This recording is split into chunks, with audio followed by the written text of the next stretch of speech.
Breaking News Sorotan Hukum. Sampit, Kalimantan Tengah, 27 Maret 2026.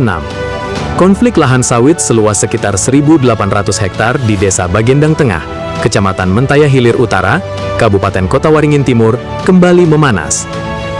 Ratusan anggota kelompok tani Bagendang Raya menyoroti dugaan pelanggaran kesepakatan status quo setelah aktivitas panen kelapa sawit disebut masih berlangsung di area sengketa. Kesepakatan status quo tersebut sebelumnya ditetapkan dalam rapat mediasi pada 25 Februari 2026 yang melibatkan pemerintah daerah, aparat kepolisian, dan para pihak terkait. Dalam kesepakatan itu, seluruh pihak dilarang melakukan aktivitas apapun di lokasi, hingga proses penyelesaian dilakukan secara terbuka dan sesuai ketentuan hukum. Namun, berdasarkan informasi yang dihimpun, aktivitas panen diduga tetap terjadi dan melibatkan pihak perusahaan PT Sawit Sumber Berlian bersama sebagian kelompok tani lain. Kondisi ini menimbulkan pertanyaan terkait pengawasan serta konsistensi penegakan kesepakatan yang telah dibuat. Perwakilan kelompok tani Bagendang Raya yang meminta identitasnya dirahasiakan mengungkapkan adanya ketimpangan perlakuan.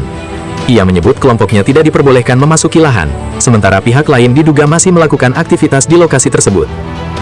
Di sisi lain, konflik ini juga diwarnai sejumlah persoalan hukum yang lebih luas, termasuk perbedaan klaim kepemilikan lahan, serta dugaan proses administrasi yang menjadi polemik.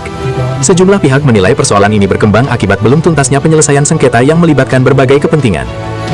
Akademisi dan praktisi hukum Dr. Yudi Ananta Pramudia menilai, penyelesaian konflik harus mengedepankan kepastian hukum, transparansi, serta konsistensi terhadap hasil mediasi.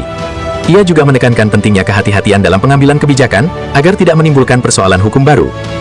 Hingga berita ini diturunkan, belum terdapat keterangan resmi dari pihak perusahaan maupun instansi terkait mengenai dugaan pelanggaran kesepakatan tersebut. Situasi ini menjadi sorotan karena dinilai berpotensi memicu konflik berkepanjangan apabila tidak ditangani secara adil, transparan, dan sesuai dengan prinsip penegakan hukum. Demikian Breaking News Sorotan Hukum edisi kali ini. Ikuti terus perkembangan informasi terkini, akurat dan terpercaya, hanya di Sorotan Hukum.